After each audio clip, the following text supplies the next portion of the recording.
1 3 வரை தீர்க்கதரிசிகளை விட சிறந்தவர், 4 14 வரை தூதர்களை விட சிறந்தவர். அடுத்து 3வது அதிகாரத்துல வந்தா 3 2 6 வரை மோசேயை விட சிறந்தவர். 4 14 நம்ம படிச்சோம் சிறந்த பிரதான ஆசாரியர்.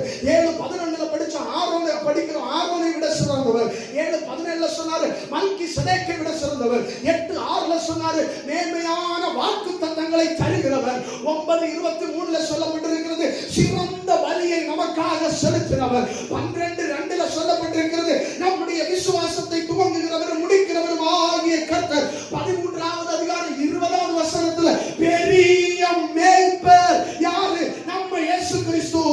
ஹல்லேலூயா. மரண இருளின் மகா பள்ளத்தாக்குல நடந்தாலும் ஒரு பொல்லாப்பு உன்னை அணுகாமல் தம்முடைய கோலினாலும் தடியினாலும் நம்மை ஆற்றி தேற்றுகிற பாடுகள் மத்தியிலேயோ தம்முடைய மார்போடு நம்மை அழைத்து நமக்கு சமாதானத்தை கொடுக்கிற ஒரு நல்ல மேய்ப்பராகிய கிறிஸ்து இன்னைக்கு நம்மோடு இருக்கிறாருன்னா என்னை கேட்டுக் கொண்டிருக்கிற தேவ பிள்ளையே, இதை விட சிறந்த பாக்கியம் உலகத்துல என்ன வேணும்?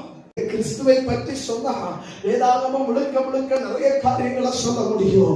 ஆதியாகமத்துல நமக்காக பலியான ஆடாக ஏதேன் தோட்டத்தில் வெளிப்பட்டவர், யாத்திராகமத்துல அடிமைப்பட்டிருந்த ஜனத்தை மீட்க வந்த மோசையாக வெளிப்பட்டவர், என்னாகமத்துல உயர்த்தப்பட்ட வெண்கல சர்ப்பமாக வெளிப்பட்டவர், லேவியராகமத்துல நமக்காக பலி செலுத்துகிற ஆசாரியனாகவும் நமக்காக பலியாகிற பலி மிருகமாகவும் வெளிப்பட்டவர், உபாகமத்துல நீதியும் நியாயமும் நிறைந்த நியாய பிரமாணத்தை தந்தவர், யோசுவாவின் புத்தகத்துல ஒன்றுமில்லாத பரதேசிகளாய் இருந்த ஜனங்களுக்கு தேசத்தை பங்கிட்டு கொடுத்தவர், நியாயாதிபதிகளின் புத்தகத்துல அடிமை 10 ஜனங்களினால 10 தேசத்தாரால உபத்திரவப்படுத்தப்பட்ட ஜனங்களை, கொள்ளையிடப்பட்ட ஜனங்களை அடிக்கடி தம்முடைய நியாயாதிபதிகள் மூலமாக பாதுகாத்த இயேசு கிறிஸ்து.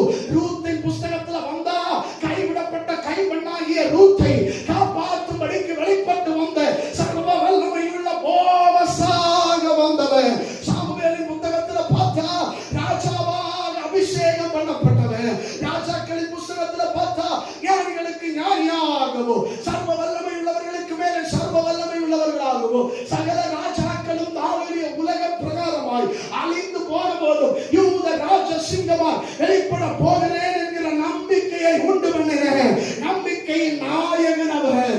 சொல்கிறோம் அந்த தேவன் இந்த நாளிலேயும் நம் மத்தியில இருக்கிறதுனால அவரை துதிக்கிற தேவ பிள்ளையே, உன்னுடைய அறிக்கைகளையும்